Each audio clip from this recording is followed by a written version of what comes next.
వాడివేడి చర్చలతో parliament ఉభయ సభలు ఆమోదించినటువంటి వక్ఫ్ సవరణ బిల్లుకు రాష్ట్రపతి ద్రౌపది ముర్ము ఆమోదం తెలిపారు. ఇప్పటికే ఈ కొత్త చట్టాన్ని కాంగ్రెస్, ఏఐఎంఐఎం, ఆమ్ ఆద్మీ పార్టీలు సుప్రీంకోర్టులో సవాల్ చేశాయి. ఈ చట్టం వక్ఫ్ ఆస్తుల దుర్వినియోగం, ఆక్రమణలు ఆపడానికి ప్రయత్నిస్తుందని ప్రభుత్వం పార్లమెంట్లో ప్రకటించింది. ఈ చట్టం ముస్లింలకు ఎంతమాత్రం వ్యతిరేకం కాదని ప్రభుత్వం స్పష్టం చేసింది.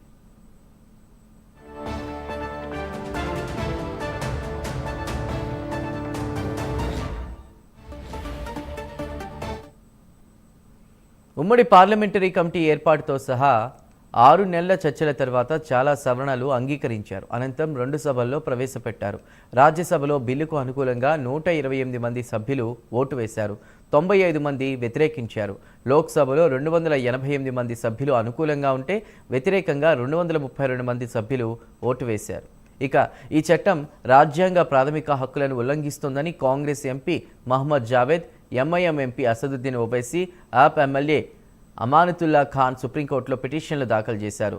వక్ఫ్ సవరణ బిల్లు ముస్లింల పట్ల వివక్ష చూపుతోందని, ప్రాథమిక హక్కులను ఉల్లంఘనకు పాల్పడుతుందని పిటిషన్లలో పేర్కొన్నారు. మరోవైపు కొత్త చట్టంపై ఆల్ ఇండియా ముస్లిం పర్సనల్ లా బోర్డ్ 3 రోజుల నుంచి నిరసనలు తెలుపుతోంది.